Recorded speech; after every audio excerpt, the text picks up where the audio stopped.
Hello. This lesson is about Frere Jacques from the Essential Elements book. It's number 88 in the book.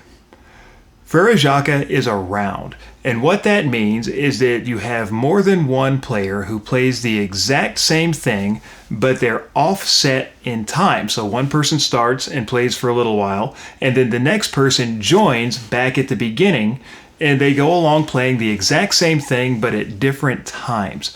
It's a really neat effect, and Frere Jacques is a fantastic round.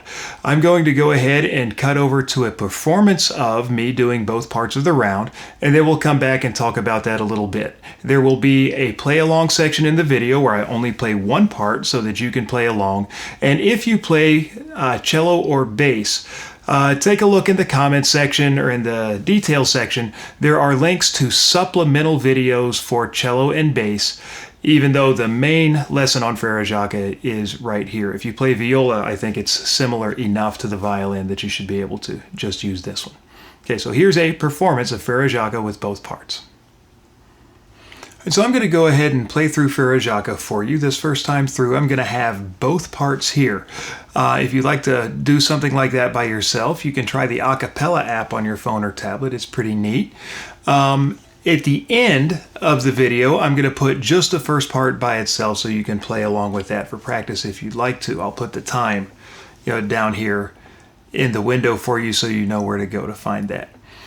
If you use Smart Music does this song at 76 beats per minute. And so that's how fast we're going to go on it.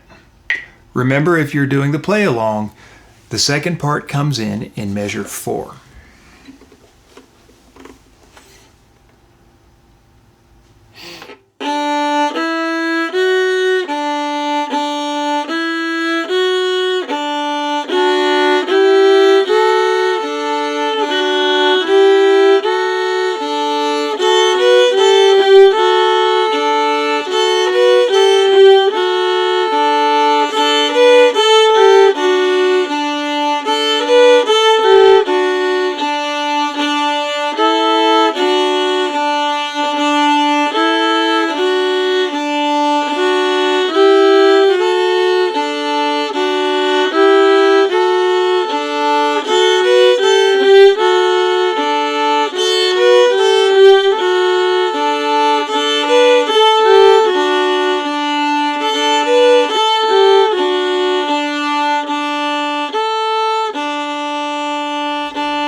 All right, so I hope you understand how a round works. Couple of things about Frere Jacques.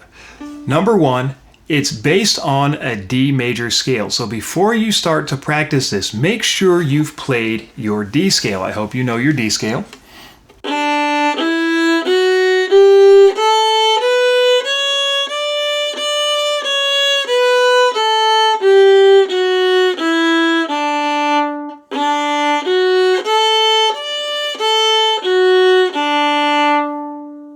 It is always really important that you play your scales first when you're warming up and getting out your instrument.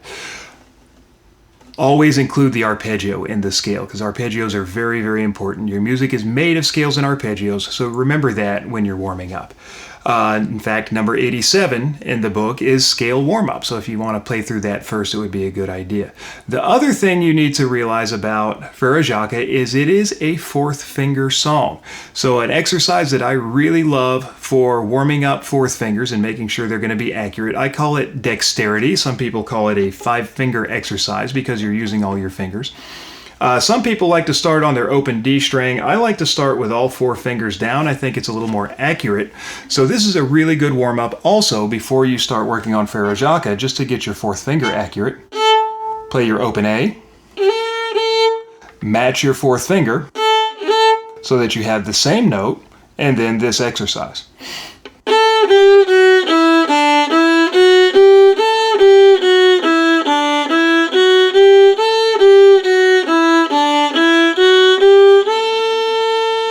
I'm just lifting up my fingers one at a time, and then I'm putting them back down. So go ahead, if you haven't done that yet, pause the video, play through that a few times, right? And warm up that 4th finger so you know that it's going to be accurate when you play the song.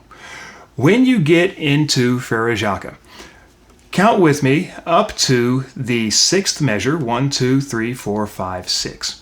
Notice, if you're a violin or a viola player, that you have a 4 over that note. Please, please, please use fourth finger. I know at this stage, if you're working on Frere Jacques, fourth fingers can be a little bit tricky, but there's only one way to get better at them, and that's to practice doing them. So please make sure you are working on that fourth finger. You may even want to isolate that sound to practice it, or isolate that spot rather.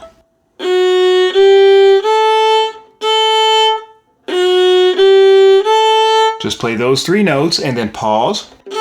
Check your open A and see if you got your fourth finger in the right spot. All right, now I've got my fourth finger working pretty well. If you look at the second line, you'll notice that the A turns into an open A. Here's the rule about fourth fingers. This is the basic rule about fourth finger. There are some exceptions, but if you start with this, you'll pretty much be on the right track. If using your fourth finger keeps you on the same string, use fourth finger. If you have to cross strings anyway, then use the open A. So when you've got at the end of the first line, it's circle 2, you got F, G, and A, and then you're going right back to F. That's all on the D string. So use the fourth finger there. When you get to the second line, you've got to go to the B. That's why you switch over to open A. So switch over to the open A because you have the B. Now, when it gets to the last 4 measures, the book says to use open A. I don't like open A there because what's the rule again? If it keeps you on one string, use the fourth finger. So when you get to that ending,